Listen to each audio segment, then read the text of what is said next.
하나님의 말씀 함께 봅니다. 느헤미야 1장 1절에서 11절 말씀.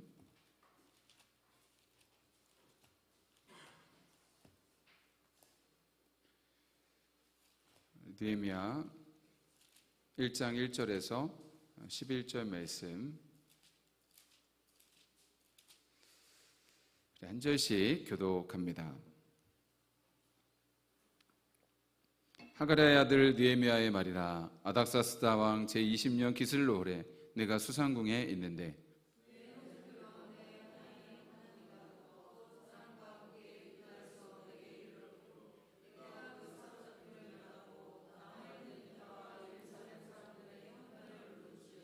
그들이 내게 이르되 사로잡힘을 면하고 남아있는 자들이 그 지방 거기에서 큰 환난을 당하고 능욕을 받으며 예루살렘 성은 허물어지고 성문들은 불탔다 하는지라.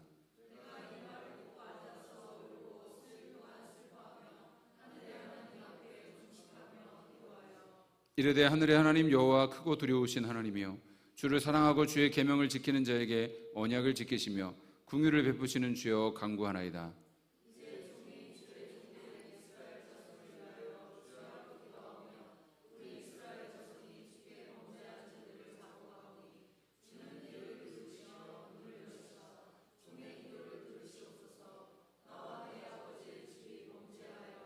주를 향하여 크게 악을 행하여 주께서 주의 종 모세에게 명령하신 계명과 율례와 규례를 지키지 아니하였나이다.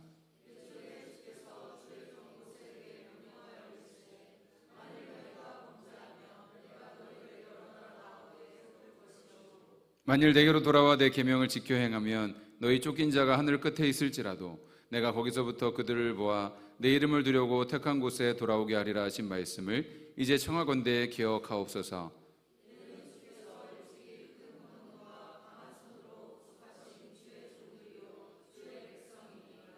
함께 있습니다. 주여 구하오니 귀를 기울이사 종의 기도와 주의 이름을 경외하기를 기뻐하는 종들의 기도를 들으시고 오늘 종이 형통하여 이 사람들 앞에서 은혜를 입게 하옵소서 하였나니 그때 내가 왕의 술관원이 되었느니라. 아멘.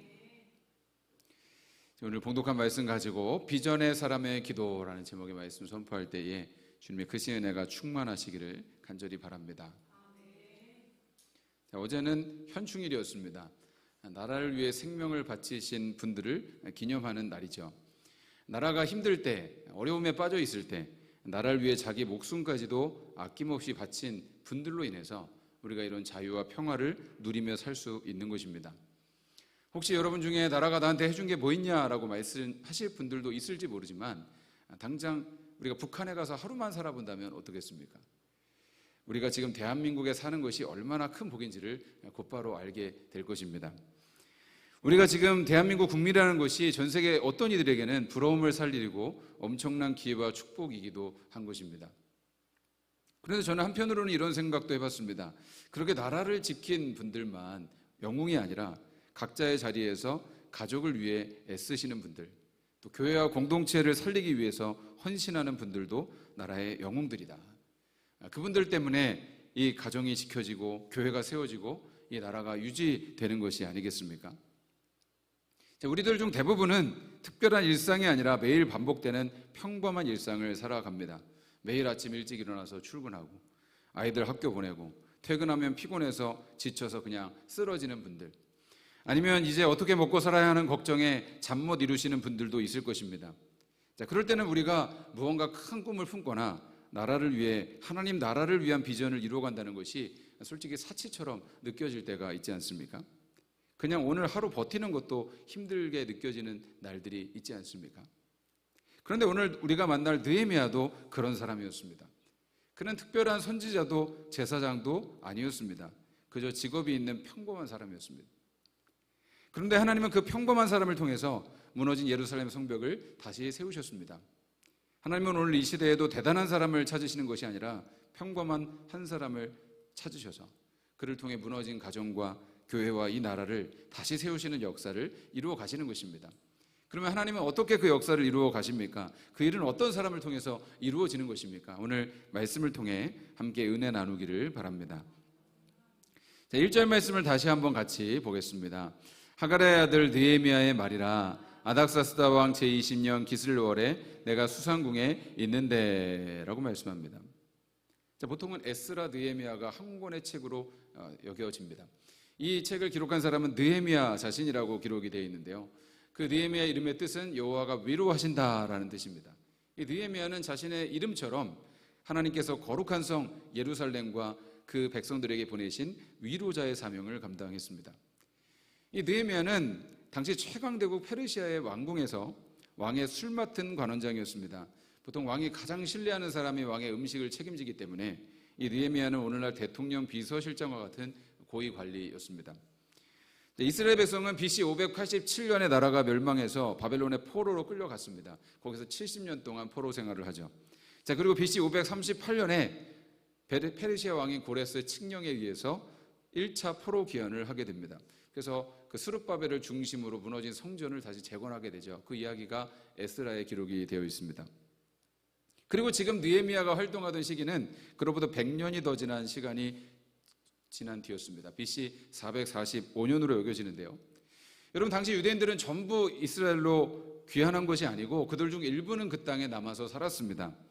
디아스포라 유대인이라고 하죠. 그 자리에 남아서 산 유대인들 중에 느헤미야처럼 그 자리에서 성공한 사람들도 있었습니다.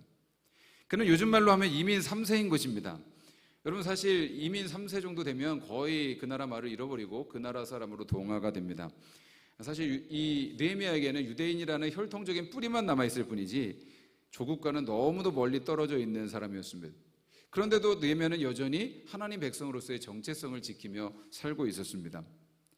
고국에서 들려온 소식 하나가 그의 인생을 바꿔버린 것이죠. 자, 2절에서 3절 말씀을 우리 한번 같이 또 보겠습니다. 내 형제들 가운데 하나인 하나니가 두어 사람과 함께 유다에서 내게 이르렀기로 내가 그 사로잡힘을 면하고 남아있는 유다와 예루살렘 사람들의 형편을 부른즉 그들이 내게 이르되 사로잡힘을 면하고 남아있는 자들이 그 지방 거기에서 큰 환난을 당하고 능욕을 받으며 예루살렘 성은 허물어지고 성문들은 불탔다 하는지라. 아멘. 어느 날 그의 형제 하나니가 두어 사람과 함께 예루살렘을 거쳐서 느헤미야를 찾아왔는데요, 자, 그는 그들을 반갑게 맞이한 뒤에 그 땅에 남아있는 사람들의 형편이 어떠냐고 물었습니다. 자, 그랬더니 충격적인 답이 돌아온 것이죠. 그 땅에 남아있는 사람들은 거기에서 큰 환난을 당하고 능욕을 받으며 예루살렘 성은 허물어지고 성문들은 불타버렸다는 것입니다. 그럼 고대 사회에서 성벽이 없다는 것은 나라의 기능을 하지 못한다는 것입니다. 그러니까 나라가 군대도 없고 아무것도 없고 그냥 쳐들어오면 다 빼앗기고 다 죽는 그런 상황인 것입니다.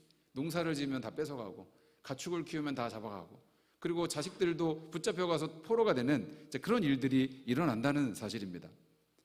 여러분 사실 안타까운 일이지만 솔직히 그게 지금 나와 무슨 상관이 있는 것이죠? 이 느헤미야는 예루살렘과 1300km 떨어진 수상궁에 있었습니다. 서울 부산 거리에 거의 3배 되는 그런 먼 땅에 있는 것입니다. 그는 자리를 잡고 살고 있었고 권력의 핵심부에서 남부럽지 않을 삶을 살고 있었습니다. 그런 소식을 들었을 때 그저 기도할게요 라는 상투적인 말이라든지 아니면 후원금 조금 보낼게요 라는 그 정도만 해도 충분한 일이었을 것입니다. 그게 현실적인 일이죠. 그런데 그는 그렇게 하지 않았습니다. 4절 말씀을 보겠습니다. 내가 이 말을 듣고 앉아서 울고 수일 동안 슬퍼하며 하늘의 하나님 앞에 금식하며 기도하여 라고 했습니다. 그는 주저앉아서 울었습니다. 수일 동안 금식하면서 슬퍼하며 기도했다라고 말씀하고 있습니다. 왜 그랬을까요? 너무 마음이 아팠던 것이죠. 그는 예루살렘에 대해서 수없이 들어왔습니다. 말씀을 통해 꿈꿔왔던 곳입니다. 그곳은 사랑하는 하나님의 백성들, 내 동포가 있는 그 땅이었습니다. 그 동포들이 그 고국에서 그런 고통을 당한다는 소식을 들으니까 견딜 수 없이 마음이 아파서 눈물이 터져 나왔던 것입니다. 여러분, 하나님의 비전은 어떤 사람에게 주어지는지 아십니까? 하나님을 사랑하면서 하나님이 사랑하시는 사람들 때문에 마음 아파하는 이들 가운데 부어지는 것입니다. 여러분, 비전은 그 백성들을 향하신 하나님의 마음입니다. 백성들을 구원하시려는 하나님의 꿈입니다. 하나님께서 어떤 이들에게 그 마음을 보여주시겠습니까? 하나님이 사랑하시는 이들을 사랑하고 그 하나님이 사랑하시는 백성들 때문에 마음 아파하는 이들에게 그 주님의 마음을 보여주시지 않겠습니까? 여러분, 비전은 내 개인의 야망을 이루어서 떵떵거리는 것이 아닙니다. 세상을 구원하시려는 하나님의 꿈이 내 꿈이 되는 것입니다. 그런데 우리는 자꾸만 비전이라고 하면 여러분 꼭 나라 전체를 뒤집어 엎고 대단한 자리에 올라가서 수많은 사람들을 내 밑에 부리는 것을 비전이라고 생각합니다. 그런데 여러분이 매일 출근하는 회사에서, 학교 교실에서, 우리의 가정 안에서 크리스찬으로 책임 있게 살아가는 것도 위대한 비전인 것입니다.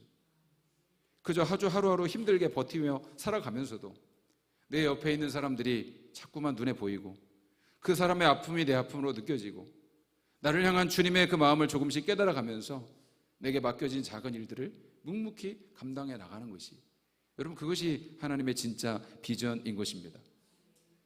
여러분 느헤미야도요 결코 처음부터 성벽 재건이라는 거창한 계획을 세운 것이 아니었습니다. 그저 고생하고 있는 형제들의 소식을 들었고 그것 때문에 마음이 아팠고 울면서 기도했던 것입니다. 거기서부터 하나님의 일은 시작이 된 것이죠. 말씀 준비하면서 저 자신도 마음에 걸리는 것이 한 가지 있었습니다. 나는 요즘에 한 영혼 때문에 울어본 적이 있는가? 나는 황폐한 이 땅을 바라보면서 가슴 아파하면서 하나님 이 땅을 불쌍히 여겨달라고 정말 눈물을 흘리며 기도한 적이 있는가? 그저 내 문제만 기도하고 있지 않은가? 그냥 의무감으로만 기도하고 있는 것은 아닌가? 그런 마음이 들었습니다. 지금도 북한 땅에는 수많은 이들이 굶주려 죽어가고 있는데, 지금도 이 땅에는 고통당하고 있는 일이 너무도 많은데, 주님의 교회가 황폐해져 있는데 나는 그것을 가슴 아파하고 있는가? 주님께 그런 죄송한 마음이 자꾸 드는 것입니다. 여러분 오늘날 우리들의 관심은 너무도 좁지는 않습니까? 그저 이 세상에서 내 울타리 하나 안전하고 내가 잘 사는 것에만 모든 에너지가 집중되어 있지는 않습니까? 바로 옆에 있는 지체가 고통스러워하고 있고 하나님의 백성들이 세상에서 능욕을 당하고 있고 하나님의 교회가 무너져 있고 하나님의 명예가 땅에 떨어져 짓밟히고 있는데도 나는 아무 관심이 없고 마음 아파하고 있지 않은지, 오직 내 사업, 내 자식, 내 돈에만 온 신경을 쓰고 있진 않은지 여러분 우리 자신을 한번 되돌아보기를 바랍니다. 여러분 우리나라 교회의 영적인 현실을 한번 바라보십시오. 성도들의 삶을 보십시오. 외형은 번지르르 하고 괜찮아 보이는지 모르지만 속으로는 썩어가고 있지 않습니까? 우리가 그런 모습을 보면서 탄식하며 울어본 적이 있습니까? 여러분 느헤미야가 눈물을 흘리며 기도한 것은 단순히 유대인들의 처지가 불쌍해서가 아니었습니다. 10절 말씀을 보면 느헤미야는 그들이 하나님의 백성이라고 합니다. 하나님의 백성인데 하나님의 백성이 이런 비참한 영적인 처지에 있는 것이 너무도 안타까워서 거룩한 자존심에 상처가 난 것입니다. 그는 현실의 비참함에 동화되지 않고 거룩한 불만족을 느꼈습니다. 여러분 그렇습니다. 이런 거룩한 불만족, 그것이 하나님의 대역사를 시작하게 한 것입니다. 여러분 현실에 대한 불만족이 모든 발전과 진보와 혁신의 동력이 되지 않습니까? 요즘 우리가 쓰는 포스트잇 있잖아요. 그것이 어떻게 발명이 되었는가? 교회에서 성가대원이 이제 찬송을 부르려고 거기다 종이를 끼워놨는데 선풍기 바람에 자꾸 이것이 날아가고 해서 그것에 짜증이 나가지고 이 포스트잇을 만들었다는 이야기가 있습니다. 현대 경영의 대가 탐 피터스의 표현에 의하면 왕짜증이 나서 포스트잇이 만들어졌다는 것이죠. 영적으로도 마찬가지인 것입니다. 우리는 자신의 영적 상태와 가정의 상태와 한국 교회의 현실에 대해서 거룩한 불만족을 가져야 하는 것입니다. 왕짜증이 나야 하는 것입니다. 하나님, 이 땅이 회복되어야 하지 않습니까? 하나님, 우리 가정이 이대로는 안 되지 않습니까? 하나님, 우리 교회가, 우리 믿음이 이래서는 안 되지 않습니까? 여러분 이렇게 아파하며 슬퍼하며 때로는 울어야 하는 줄 믿습니다. 여러분 이 현실에 만족하면서 대충 안주하지 말기를 바랍니다. 우리의 영적인 실상을 보며 아파하고 울며 슬퍼하십시오. 그리고 주님 앞에 나가서 주님 어찌해야 합니까? 라고 물을 때에 바로 그 자리에서 하나님의 회복의 역사, 성벽 재건의 역사가 시작될 줄로 믿습니다. 느헤미야가 이렇게 하나님에 대해 관심을 가지고 거룩한 불만족으로 울면서 하나님 앞에 나갔습니다. 그런데 거기서 그가 아무 일도 하지 않았다면 아무 일도 일어나지 않았을 것입니다. 그런데 그는 한 발자국 더 나아가서 정말 중요한 일을 했습니다. 4절에서 11절 말씀입니다. 우리 좀 길지만 우리 한 목소리로 다시 한번 같이 읽어봅니다. 내가 이 말을 듣고 앉아서 울고 수일 동안 슬퍼하며 하늘의 하나님 앞에 금식하며 기도하여 이르되 하늘의 하나님 여호와 크고 두려우신 하나님이여 주를 사랑하고 주의 계명을 지키는 자에게 언약을 지키시며 긍휼을 베푸시는 주여 간구하나이다. 이제 종이 주의 종들인 이스라엘 자손을 위하여 주야로 기도하오며 우리 이스라엘 자손이 주께 범죄한 죄들을 자복하오니 주는 귀를 기울이시며 눈을 여시사 종의 기도를 들으시옵소서. 나와 내 아버지의 집이 범죄하여 주를 향하여 크게 악을 행하여 주께서 주의 종 모세에게 명령하신 계명과 율례와 규례를 지키지 아니하였나이다. 옛적에 주께서 주의 종 모세에게 명령하여 이르시되 만일 너희가 범죄하면 내가 너희를 여러 나라 가운데 흩을 것이요 만일 내게로 돌아와 내 계명을 지켜 행하면 너희 쫓긴 자가 하늘 끝에 있을지라도 내가 거기서부터 그들을 모아 내 이름을 두려고 택한 곳에 돌아오게 하리라 하신 말씀을 이제 청하건대 기억하옵소서. 이들은 주께서 일찍이 큰 권능과 강한 손으로 구속하신 주의 종들이요 주의 백성이니이다. 주여 구하오니 귀를 기울이사 종의 기도와 주의 이름을 경외하기를 기뻐하는 종들의 기도를 들으시고 오늘 종이 형통하여 이 사람들 앞에서 은혜를 잊게 하옵소서 하였나니 그때 내가 왕의 술관원이 되었느니라. 아멘. 그는 기도를 했습니다. 하나님의 꿈과 비전은 기도하는 사람에게 구체화되는 것입니다. 그가 간절히 기도했을 때 하나님의 성벽을 재건해야겠다는 하나님의 꿈이 구체화되었습니다. 그리고 그 일을 실행할 수 있는 지혜가 부어졌습니다. 페르시아 왕이 구체적인 도움을 주었습니다. 우리가 하나님 주신 마음을 붙잡고 기도할 때에 이런 기이한 도우심을 경험하게 되는 것입니다. 느헤미야는 목회자가 아니라 평신도였습니다. 직업이 있는 평범한 사람이었습니다. 여러분, 비전은 특별한 사람만 품는 것이 아닙니다. 하나님은 목회자, 선교사만 쓰시는 것도 아닙니다. 하나님은 기도하는 사람을 쓰시는 것입니다. 우리가 기도할 때 우리를 향한 하나님의 꿈을 이루게 하십니다. 우리가 기도할 때에 하나님의 역사가 시작되는 것입니다. 여러분에게 마음 아픈 일이 있습니까? 거룩한 불만족이 있습니까? 여러분, 그것을 위해서 기도하십시오. 그들을 위해서 기도하십시오. 하나님은 그 일을 풀어갈 수 있는 지혜를 주시고 또 그들을 구원할 길을 열어주실 줄로 믿습니다. 이 느헤미야의 기도는 정말 기도의 모범과도 같습니다. 처음 그는 먼저 하나님을 높이고 하나님의 성품을 의지하면서 기도합니다. 하늘의 하나님, 크고 두려우신 하나님이요, 제국이 아무리 강해도 예루살렘이 아무리 절망적이어도 이 모든 것을 주관하시는 분이 계심을 먼저 고백하는 것입니다. 여러분, 기도는 우리의 문제에서 시작되는 것이 아니라 하나님에게서 시작이 되어야 하는 것입니다. 그리고 그는 하나님의 언약을 붙잡습니다. 신명기의 약속처럼 만일 너희가 범죄하면 내가 너희를 여러 나라 가운데 흩을 것이지만 만일 내게로 돌아와 내 계명을 지켜 행하면 너희가 하늘 끝에 있을지라도 다시 약속의 땅으로 돌아오게 하신다는 그 말씀을 이제 기억해 달라고 기도합니다. 내가 원하는 것이 아니라 하나님이 원하시는 약속하신 것을 붙드는 기도를 드립니다. 그리고 민족의 죄를 자기 자신의 죄로 끌어안고 기도합니다. 하나님, 나와 내 아버지의 범죄하였습니다. 나와 아버지의 집이 범죄하였습니다. 그는 예루살렘이 무너진 책임을 남에게 돌리지 않았습니다. 저 사람들이 잘못해서가 아니라 나도 그 죄 안에 있었습니다. 하나님, 내 죄 때문입니다 라고 기도합니다. 거기서 진정한 중보 기도가 시작이 되는 것이죠. 그가 그렇게 간절히 기도했던 이유는 10절 말씀입니다. 이들은 하나님께서 주의 권능과 손으로 구원하신 백성, 주님의 백성이 아닙니까? 내 문제를 하나님의 문제로 만드는 것이 기도라고 말씀을 드렸습니다. 하나님, 이것은 주님의 명예와 자존심이 걸린 일입니다. 하나님, 이 백성은 주님이 구원하신 백성입니다. 비록 우리가 범죄했지만 하나님께 진심으로 회개하는 자들을 하나님 회복시켜 주시는 하나님이 아니십니까? 주님, 이들을 도와주십시오. 느헤미야는 자기 영광이나 이익을 위해서 기도하지 않았습니다. 하나님의 영광을 위해서 기도했습니다. 하나님 백성의 회복을 위해서 기도했습니다. 여러분, 우리의 기도는 한 나라의 역사를 바꾸기도 하는 것입니다. 여러분, 독일의 통일이 어떻게 시작되었는지 아십니까? 독일의 작은 교회에서 시작된 그 기도 모임이 베를린 장벽을 허물고 하나님의 역사를, 통일을 이루게 했습니다. 여러분, 역사 가운데 항상 부흥의 모든 시작에는 기도의 작은 모임들이 있었습니다. 비전의 사람은 기도의 사람입니다. 여러분, 하나님의 사람은 하나님의 꿈을 꾸게 되는 것입니다. 여러분, 기도는 누구나 할 수 있지 않습니까? 어떤 특별한 사람만 할 수 있는 것이 아니라 여러분, 누구든지 주님의 이름을 부를 수 있지 않습니까? 그렇게 우리가 주님께 기도할 때에 하나님께서 일하시고 하나님의 영적 회복과 부흥이 일어나고 하나님의 영광을 경험하게 해주실 줄로 믿습니다. 사랑하는 성도 여러분, 느헤미야에게 부어졌던 주님의 마음이 우리 마음에도 부어지기를 간절히 바랍니다. 느헤미야에게는 꿈 너머의 꿈이 있었습니다. 그것은 자신의 조국 이스라엘이 하나님의 백성으로 회복되고 예루살렘이 거룩한 도성으로 다시 세워지는 하나님의 꿈이었습니다. 여러분, 사실 느헤미야는 장차 오실 예수 그리스도의 모형이었습니다. 느헤미야가 왕궁의 안락함을 뒤로하고 무너진 예루살렘의 한복판으로 걸어 내려왔던 것처럼 우리 예수님께서는 하늘 영광 보좌를 다 버리시고 죄악으로 무너진 우리의 인생 한가운데로 걸어오셨습니다. 그리고 십자가에서 당신의 온몸을 깨뜨리심으로 인해서 사탄에게 짓밟히고 무너졌던 우리의 영적인 성벽을 완벽하게 재건해 주신 것입니다. 여러분, 그렇게 예수님께서 보혈로 다시 세워주신 우리이기 때문에 이제 주님은 우리를 향해서 눈을 들어 세상을 보라고 말씀하십니다.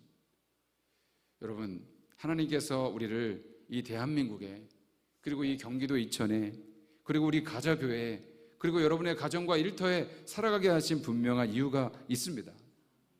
그저 나 혼자 하루 버티고 잘 먹고 잘 사는 소시민에 머물지 말고 그곳에서 주님과 함께 무너진 하나님 나라의 성벽을 다시 세우자고 우리를 부르신 것입니다. 여러분, 이제 눈을 들어 보시기 바랍니다. 내 좁은 울타리를 넘어서 바로 옆에서 신음하는 형제 자매들을 보십시오. 성벽이 무너져버린 다음 세대 교회들을 보십시오. 그리고 울며 기도하기를 원합니다. 하나님, 나를 보내달라고, 하나님, 나를 써달라고 고백하시기 바랍니다. 거기서부터 하나님의 위대한 역사가 시작되는 것입니다. 주님, 저는 그동안 너무 이기적으로 살아왔습니다. 이 거룩한 마음이 오늘 우리의 심장을 찌르기를 원합니다. 그리고 내 좁은 울타리를 깨뜨리고 다시 일어나서 하나님의 비전을 품고 이 땅의 회복과 변화를 위해 기도에 눈물을 심는 이 시대의 진정한 영웅, 이 시대의 느헤미야 위로자들이 되시기를 주님의 이름으로 간절히 축원합니다. 오늘 이 시간 말씀 기억하면서 잠시 결단하며 기도하기 원합니다. 주님, 그렇습니다. 주님, 느헤미야가 황폐한 그 땅의 모습들을 보고 하나님 앞에 울며 기도했던 그 마음을 주님, 저에게도 오늘 이 시간 부어주시기를 간절히 원합니다. 주님, 이 땅의 황폐함과 황무함을 보면서 주님의 긍휼을 구하고 하나님, 우리의 가정을, 하나님, 우리의 교회를, 하나님, 이 땅을 회복시켜 달라고 간절히 기도하는 주님 기도의 사람들이 되기를 원합니다. 주님, 우리에게 거룩한 불만족, 주님 거룩한 왕짜증이 나게 하셔서 오직 하나님의 나라를 구하며 하나님의 회복을 구하며 주님 기도할 수 있는 저희 모두가 되게 하여 주시고, 하나님, 우리 한 사람 한 사람이 각자의 모든 삶의 자리에서 거룩한 위로자의 삶을 살아갈 때에 주님, 이들을 통해 무너진 우리의 가정의 성벽이 재건되게 하시고 우리 교회에 무너진 모든 것들이 회복되게 하시고 이 나라 민족 가운데 하나님의 놀라운 회복의 역사가 일어나게 하여 주시옵소서. 우리 간절히 기도하며 결단하며 우리 주님 앞에 찬양하며 나가기 원합니다. 이 땅의 황무함을 보소서. 이 땅의 황무함을 보소서. 하늘의 하나님, 긍휼을 베푸시는 주여, 우리의 죄악 용서하소서. 이 땅 고쳐 주소서. 이제 우리 모두 하나 되어 이 땅에 무너진 기초를 다시 쌓을 때 우리의 우상들을 태우시 성령의 불 임하소서. 우리 손 높이 들고 고백합니다. 풍의 불길 타오르게 하소서. 진리의 말씀 이 땅 새롭게 하소서. 은혜의 강물 흐르게 하소서. 성령의 바람 이제 불어와. 오 주의 영광 가득한 새 날 주소서. 오 주님 나라 이 땅에 임하소서. 우리 주님의 이름으로 간절히 기도합니다. 주